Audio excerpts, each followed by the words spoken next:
আসসালামু আলাইকুম এভরিওয়ান, কেমন আছো সবাই? আশা করছি সবাই ভালো আছো। আলহামদুলিল্লাহ আমিও ভালো আছি। আজকে হঠাৎ করে মনে হলো বোনকে নিয়ে একটু বের হই সন্ধ্যার টাইমে। সন্ধ্যার পরে হঠাৎ করে আবহাওয়াটা খুব সুন্দর হয়ে গিয়েছিল, অনেক বাতাস ছিল, তো তার জন্য বোনকে নিয়ে একটু বের হয়েছি। চিন্তা করলাম রাসেল পার্কে যাই, just to refresh the mind and feel a better. রাতের পার্কটা ছিল একদমই জমজমাট, চারদিকে ছোট ছোট বাচ্চাদের খেলনা, রঙিন ফুলের মালা, এমনকি প্লাস্টিক ফুলের মালাও নিয়ে আসছে মানুষ, দাঁড়িয়ে দাঁড়িয়ে বিক্রি করতেছে। সব দেখে ভালোই লাগতেছিল, সব মিলে একটা জমজমাট পরিবেশ। দুই বোন মিলে হাঁটতে হাঁটতে সময়টা এত সুন্দর কেটে যাচ্ছিল। এটা কিন্তু ঈদের পরের ব্লগ, আমার একটু ছাড়তে লেট হয়ে গেছে, তো অনেকটা সময় আমরা একসাথে কাটিয়ে এখন বের হয়ে যাচ্ছি। এর মধ্যেই দেখি বেলি ফুলের মালা, দেখে নিজেকে আটকাতে পারলাম না। আমি বেলি ফুলটা অনেক বেশি পছন্দ করি, এই মিষ্টি ঘ্রাণটা মনটা একদম ভালো করে দেয়। তো দুইটা বেলি ফুলের মালা কিনে নিলাম, আর যখনই দেখি আমি দুইটা করে বেলি ফুলের মালা কিনে হাতে পরি, সারাক্ষণ বেলি ফুলের স্মেল নিতে থাকি। এটা এত সুন্দর একটা ঘ্রাণ। কার কার বেলি ফুল পছন্দ অবশ্যই আমাকে কমেন্টস করে জানাবেন। এরপর চোখে পড়লো কিছু হ্যান্ডমেড কালারফুল চুড়ি। সত্যি বলছি এত সুন্দর করে বানানো ছিল যে চোখে আটকে গেল। অনেকেই হ্যান্ডমেড কালেকশন নিয়ে বসেছে। অনেস্টলি এই চুড়িগুলো আমার কাছে সবচেয়ে বেশি ইউনিক এন্ড আই ক্যাচিং মনে হয়েছে। প্রতিটি ডিজাইনের মধ্যে আলাদা একটা চার্ম ছিল, যেন খুব যত্ন করে বানানো।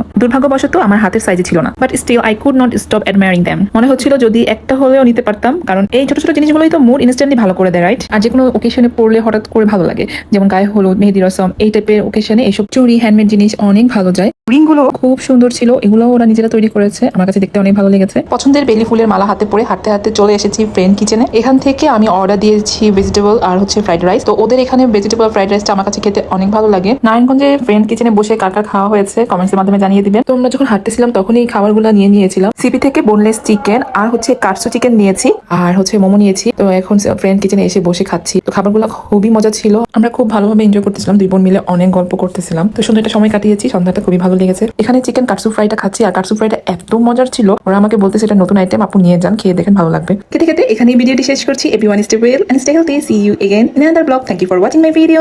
আল্লাহ হাফেজ।